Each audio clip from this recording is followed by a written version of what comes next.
Maoist ఉద్యమానికి భారీ ఎదురుదెబ్బ తగిలింది. అల్లూరు సీతారామరాజు జిల్లా రంపచోడవరం అడవుల్లో జరిగిన భారీ ఎన్కౌంటర్లో మావోయిస్ట్ అగ్రనేత మాడావి హిడ్మా హతమయ్యారు. ఇరు వర్గాలకు మధ్య జరిగిన కాల్పుల్లో హిడ్మాతో పాటు ఆయన భార్య రాజీ, హిడ్మా గన్మెన్లు 4 మరణించారని ఉన్నత అధికారులు ధృవీకరించారు. మావోయిస్టు ఉద్యమంలో అత్యంత కీలకమైన నేతగా గుర్తింపు పొందిన మడావి హిడ్మా భద్రతా బలగాల ఎదురు కాల్పుల్లో చనిపోయారు. మావోయిస్టు ఉద్యమంలో తొలితరం నేతలకు భిన్నమైన నేతగా గుర్తింపు పొందిన ఆయన అనేక దాడుల్లో కీలకమైన పాత్ర పోషించారు. గెరిల్లా వార్ఫేర్లో సిద్ధహస్తునిగా ఆయన గురించి పోలీసులే కథలుగా చెబుతుంటారు. హిడ్మా తెలంగాణ, ఛత్తీస్గఢ్ సరిహద్దు అటవీ ప్రాంతాల్లోని దక్షిణ బస్తర్కు చెందినవారు. మావోయిస్టు పార్టీకి మెయిన్ మిలిటరీ కమాండర్గా, ప్రత్యేక బెటాలియన్ కమాండర్గా కూడా పనిచేశారు. పార్టీ వ్యూహాల పరంగా ఆయన కీలక పాత్ర పోషించారు. హిడ్మా తలపై ప్రభుత్వం ₹1 కోటి రివార్డు ప్రకటించింది.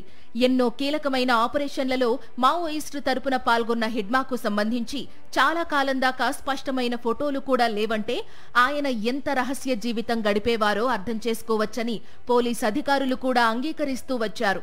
ఆయన మరణం మావోయిస్టు ఉద్యమానికి అతిపెద్ద దెబ్బగా మావో ఉద్యమాల విశ్లేషకులు పరిగణిస్తున్నారు. మావోయిస్టుల ఏరివేతకు కగార్ పేరుతో కేంద్రం భారీ ఆపరేషన్ రూపొందించి గత కొంతకాలంగా దాన్ని బలోపేతం చేసింది.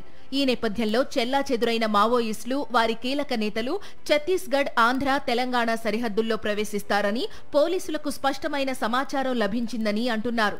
దీంతో 1.5 నెలలుగా ఆంధ్ర, తెలంగాణ, ఛత్తీస్గఢ్ సరిహద్దు ప్రాంతాలలో పోలీసులు జల్లెడ పడుతున్నారు. ఈ నేపథ్యంలో మంగళవారం ఉదయం 6:30 సమయంలో మావోయిస్టులు ఎదురుపడడంతో ఇరు వర్గాల మధ్య ఫైరింగ్ జరిగిందని పోలీస్ అధికారులు చెప్తున్నారు. ఛత్తీస్గఢ్లో పోలీస్ యాక్షన్స్ కంటిన్యూస్గా జరుగుతున్నాయి. దానివల్ల కొంతమంది మావోయిస్టులు మన ఆంధ్ర వైపు రావడానికి చూస్తున్నారు. 1.5 months నుంచి వాచ్ పెట్టి మూమెంట్స్ అబ్జర్వ్ చేస్తున్నాము.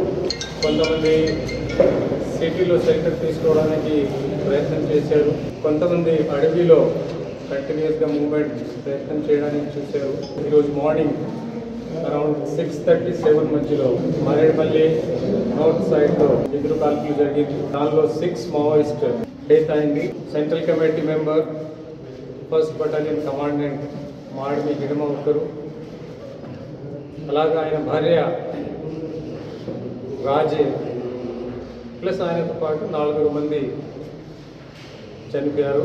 కొంతమంది పారిపోయారు. ఈ ఆపరేషన్స్ కంటిన్యూ చేస్తే కృష్ణా డిస్ట్రిక్ట్స్, విజయవాడ, కాకినాడ ఇప్పుడు వచ్చిన సమాచారం ప్రకారం 31 మెంబర్స్ మావోయిస్ట్కి అరెస్ట్ చేయడం జరిగింది. 31 మెంబర్స్లో 9 మెంబర్స్ మన సెంట్రల్ కమిటీ మెంబర్ దేవ్జీ, ఆయన సెక్యూరిటీ టీమ్ వాళ్ళు ఉన్నారు. ఇప్పుడు వచ్చిన ఇన్ఫర్మేషన్ ప్రకారం ఇంకా దాదాపు అందరూ 1st బటాలియన్ నుంచి హిడ్మాతో పాటు వచ్చేవారు ఉన్నారు. గతంలో ఎన్నోసార్లు హిడ్మా మరణించినట్లు వార్తలు వచ్చినా అధికారికంగా ధృవీకరించలేదు. ఈసారి కీలక నేత హిడ్మాతో పాటు ఆయన భార్య, మరో 4 చనిపోయారనే వార్తలతో ఏజెన్సీ ఒక్కసారిగా ఉలిక్కిపడింది.